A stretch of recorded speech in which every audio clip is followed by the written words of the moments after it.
My people, welcome back to Vinny's Voice. I am honestly honored to be joined by Ben the Bane Davis. Ben, how are you, my friend? I'm fantastic, brother. So happy to be here. Yeah. So I like to touch on yourself because I've honestly been quite inspired by your career. But talk to me about your first step into your broadcasting career because I believe that you studied at Arizona State University. You did finance, I believe. Yeah, Yeah, you yeah, I did got a finance. finance degree. Yeah, correct. So, but It's now obviously you're a broadcaster. You do Misfits, MMA, PFL stuff. So how did that sort of start out for you? it's funny because it has no relation to finance whatsoever, right? I was 3 years into my degree and realized that I was pretty unhappy with both the coursework, the extracurriculars, the internships that I'd had. And I just realized that if I had continued going on this path, right, graduating and then getting a job in the industry and proceeding as such, nothing would change, right? Like I would be replacing the classroom for a cubicle, and the people I didn't fuck with in clubs and the other activities I was involved with at ASU, I would just replace them with coworkers at whatever firm I fucked off to, right? So like the formula, the recipe that resulted in me being extremely unhappy doesn't change. It's all the same. And so during my junior year, I just really looked in the mirror and was like, well, what do I want to do? Like, what is something that I'm very passionate about that I think could be something I could build into? And that was mixed martial arts media. I never figured it would get to this point. And certainly the last thing on my mind when I had begun was doing play-by-play and all the stuff that I'm up to these days. I mean, it was really just like, you know, start posting, creating a bit of content, reaching out to interviewing as many people as I could because I saw other people doing that and was like, that seems something that I can easily do. And then that led to esports broadcasting, which was quite funny because when you say esports, right, I think what comes into people's minds is like the CSGO tournaments or whatever else. Yeah. It's huge, right? Huge things with $1 million purses. The UFC esports community is very small. There were like maybe 100 plus people watching the UFC's affiliated esports shows. But again, that was where I was like, okay, I could start doing some commentary, get some reps there, and doesn't hurt to label myself as a UFC affiliated esports commentator. I was able to then roll that into some local work, and then that kind of snowballed to some shows out in New York, and then got the APFC opportunity in I think June of 2023, and everything just kind of kept snowballing from there. Right? It was a lot of work to get the ball rolling, and then once the ball started rolling, a lot of things have finally, just started coming into the lap. Yeah, honestly, I'll give you your flowers. You've been sort of everywhere at this point. So yeah, speaking on that, obviously you transitioned from your MMA sort of broadcasting to Misfits. What was like the main reason for you choosing that transition from, let's say, the pro MMA scene to more the influencer boxing scene at this moment in time?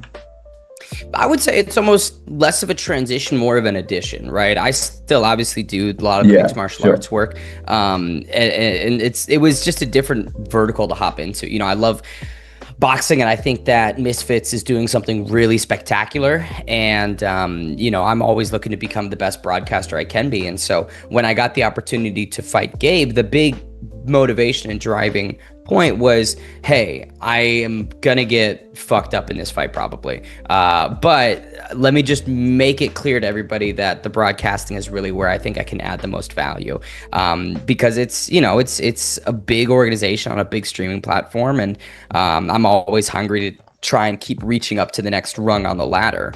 I think that within boxing there's a lot of diversity with the promotions and opportunities too. So if I could, in my head, I was like, if I can get situated with Misfits, then that can maybe bleed through into some other play-by-play gigs within boxing. So I don't know. I mean, that was kind of the basis of my thought for why Misfits. Thankfully, it's worked out. Yeah, exactly. So obviously you've mentioned that Gabe Silva fight, and you've obviously been in you did Karate Combat with Most Wanted as well as BKSU.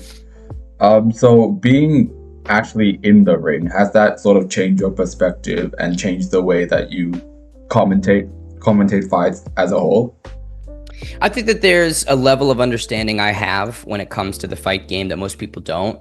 It's certainly on the media side or the on-air talent side. Like there's very few play-by-plays that have competed, right? Sean O'Connell with the PFL is the biggest and most notable example. Outside of him, I can't really think of many. So it does add that layer of, I'd say, credibility. But in terms of like my perspective or how it influences my commentating, not necessarily, because the role of a play-by-play is just to be telling the story and breaking, not necessarily breaking down the sequences, but explaining and narrating it, and then queuing up and seeing my color commentator or analyst as effectively as possible, and then they're the ones that break it down. So like, that's kind of the beauty of my role, is you don't have to train. You don't have to compete to be a great play-by-play commentator. It's not a prerequisite. Anik is the best in the business and hates training. He fucking hates jujitsu. I think he did it for a month and was like, this is terrible. But he knows how that role works. And so for me, I don't know if my competing has really played into the broadcasting in that regard or any real impact, but I would certainly say in like the legitimacy and credibility, I have walked it as much as I've talked it, and very few can say the same. Yeah.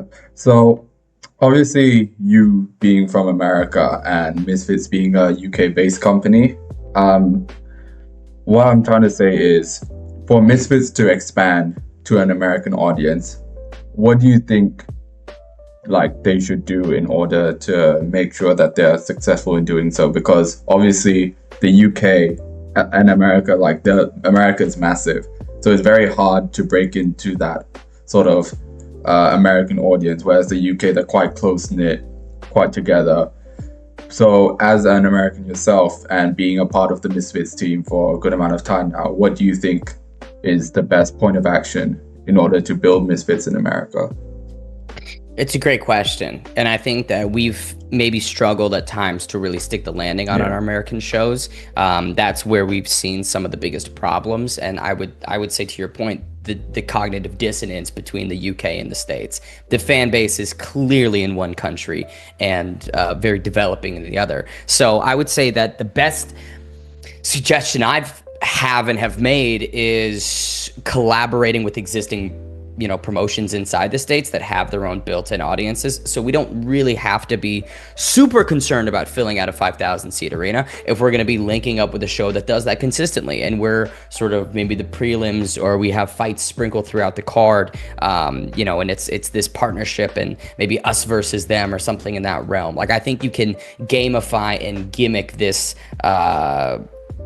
collabed event, which would then make it easier for us to do the solo shows in the States. I think it helps our branding and I would say awareness in this country if we are doing those types of steps, because not many other combat sports shows are doing big time collaborations or partnerships, right? And we've tried to do the solo shows, and I would say that they haven't been as good as they can be, candidly, right? So like, for instance, I think what could be an interesting move is with brand risk. Obviously Aiden Ross is doing some great stuff with brand risk. Why don't we rent out a 5,000 seat venue, split all the operational costs down the middle, and do a brand risk and a Misfits type event? Maybe brand risk is the prelims, Misfits is the main card, Aiden Ross meet and greet right beforehand, so we can get people lined up outside the venue, and hey, we're already here, we might as well go. I think there are very easy ways to stick the landing, but at times when you have an organization as big as Misfits is, it's tricky to get on the same page about things, right? Because of the size of the show. So we'll see. Yeah, exactly. Because, as a fan myself, I've noticed like the UK, the arenas are normally filled or normally sold out, even for the non-pay-per-view shows. Whereas like, the American events, like, I'll be honest, are they as empty as they seem on TV? Because in my opinion, when I watch DAZN, it looks a bit empty, if I'm being honest. But is that the case or not really? the PR answer, the acceptable PR answer for me is the arenas could be more filled. There could be more people Yeah, in the building. yeah,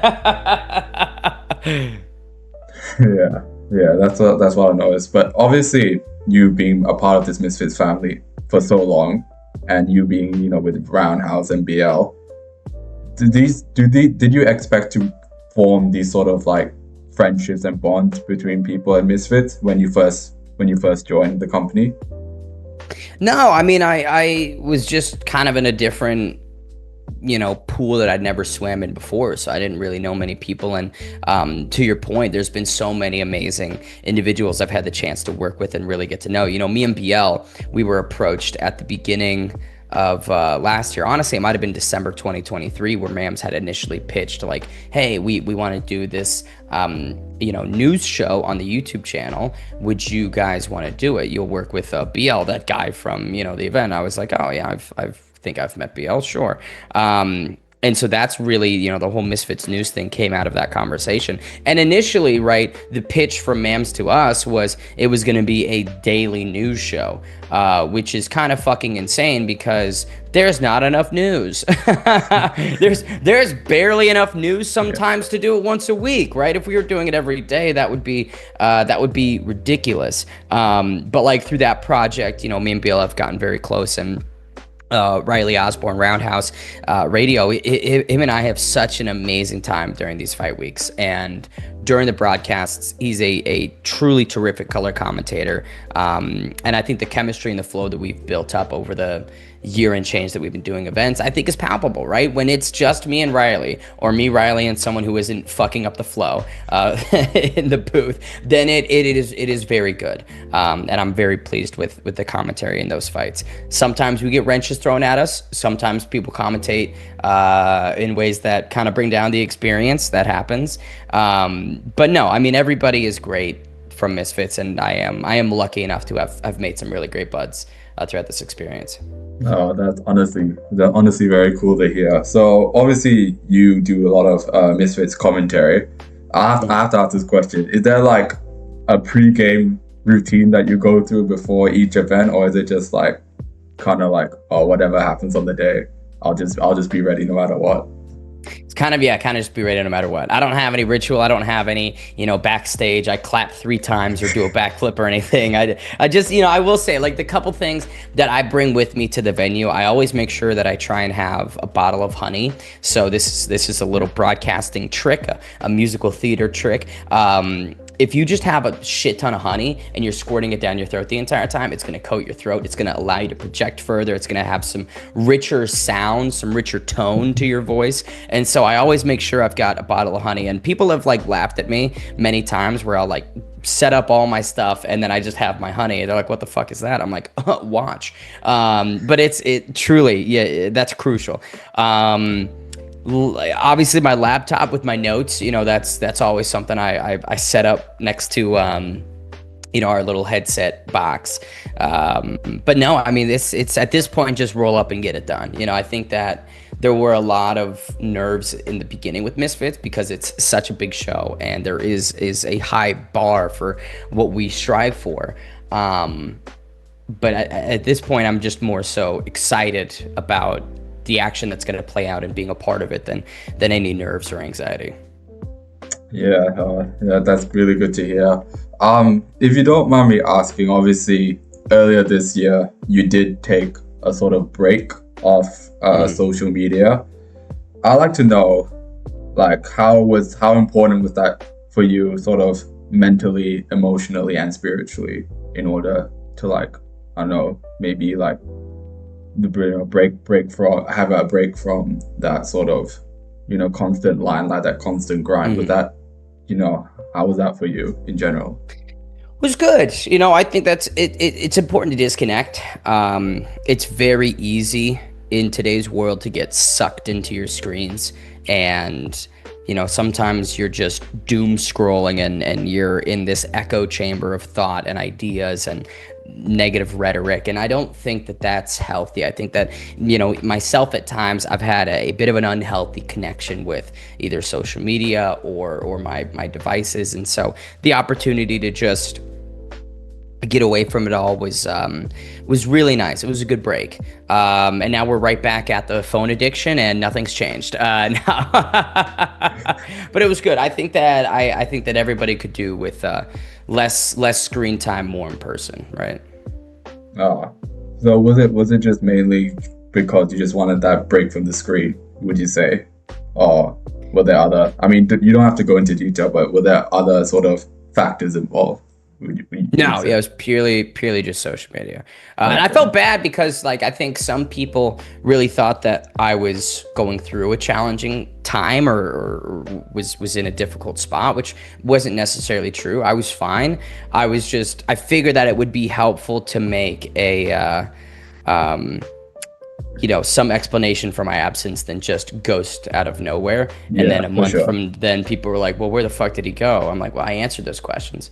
Just going to do a couple things. Nothing too crazy." Yeah, yeah. So thank God, all was well and good. So obviously we still got a decent amount of months in Hmm. the year. So any sort of goals that you want to hit before the year ends, or you're Um, pretty on track? yeah, I think that for me, it's interesting, right? One of the goals for this year, I think, is fighting again. I think another Misfits fight is in the pipeline. Unsure who or what weight, rounds, any of those things. But like that would be something I'd like to do. I haven't fought since October of last year, and that was a awful night. So I want to get that, brushed away, get the hand raised one more time. There's a lot of things I'm doing this year that are kind of setups for 2026 in a sense. There's a lot of conversations I've been having and some great meetings with people that are geared towards events in 2026. And so it's kind of funny because we're midway through 2025 and I'm already thinking about the next calendar year. So I don't know. I mean, fighting and then continuing to broadcast, right, and sharpen the skills as much as possible. If I were going to say any goals for the rest of the year, those two would be it. Good to hear. Good to hear. Now, obviously, you being, I'd say, a very successful broadcaster in your space. To like just any other people who wanna sort of do what you do. Do you have any sort of like specific advice that you could give? Mhm. I would say that if you wanted to get into sports broadcasting, it really depends on which sports you want to broadcast, obviously. Like if you're interested in doing mainstream uh, sports, the big ones of the NFL, MLB, basketball, then like it would probably be in best interest to do something that's related to a either undergrad in sports journalism or a master's in sports journalism, purely because you get reps at colleges, right? And you can do play-by-play or color commentary on your school's sports, and the people directing and producing those shows more than likely are NBC, employees, and so then you can network with them, and then that's the pipeline and pathway to get to the next level. I would say in that regard for mainstream sports, that's at least what I've seen. It's expensive, it's time consuming, and you're kind of in a rat race with a ton of other fucking people. But like when it comes down to working side by side with decision makers that can, really elevate your career and get you great spots, that's my suggestion there. If it's something that's more, I would say, unique, like combat sports, again, it would the same thought of networking applies. Everything's networking. It's literally just who Yeah. you know, and whether or not they want to fucking hire you or not. But like, I would say if you want to do either MMA, boxing, or any other combat sport, start very, very small and then work your way up. So whatever local organization you have that's nearby, start meeting all the people and just asking, right? Asking, hey, can I, be in the booth for this next show? Can I commentate, the events in August, right? Like you don't get anywhere by sitting and waiting for it to be given to you. You have to take it. And I think that was an issue that I had for quite some time, which was kind of expecting things to come and sort of sitting back and going, oh, if it's meant to be, it'll be, and it'll show up at my doorstep. And that's just not really how it fucking works, because while you might be sitting and waiting, someone else could be hustling and constantly talking to those decision makers and influencing their decision. And maybe they're not as good of a broadcaster as you. but they just had a better knack for the networking side of it. And closed mouths don't get fed. So I would say that if you want to get into sports broadcasting and you're not in a position where you could go through that whole route of classical education in the craft and working with a university or college, then start incredibly small. Understand that it is not going to pay your bills, and you're going to need to balance it. And then network and continue to work your way up. I know it's ambiguous. I know it's not entirely maybe original or groundbreaking, but that's just the process. No, yeah, appreciate it. It's pretty good advice. So before I wrap up the interview, I ask this at the end of all my interviews: is what's the best quote or piece of advice you've ever heard or received? There's a quote I've lived by since high school, and I'm not sure if there was any specific person that crafted it because it's not exactly like a long quote. But it's just the phrase "make the most of it." I've always been somebody that's done my best to make the most of whatever opportunity I am presented with or situation I found myself in. I think that life is all about giving that 110% and turning over every single stone. And if you're going to do anything, optimize it and maximize the most you can get out of it, right? Don't half-ass, because then you're going to get half of a result back, basically. So I've always lived by that. Make the most of it, and that's helped me a little bit. Well, there it is, ladies and gentlemen. Thank you so much for tuning in. Thank you so much, Ben, for your time, and I'll catch you guys in the next video.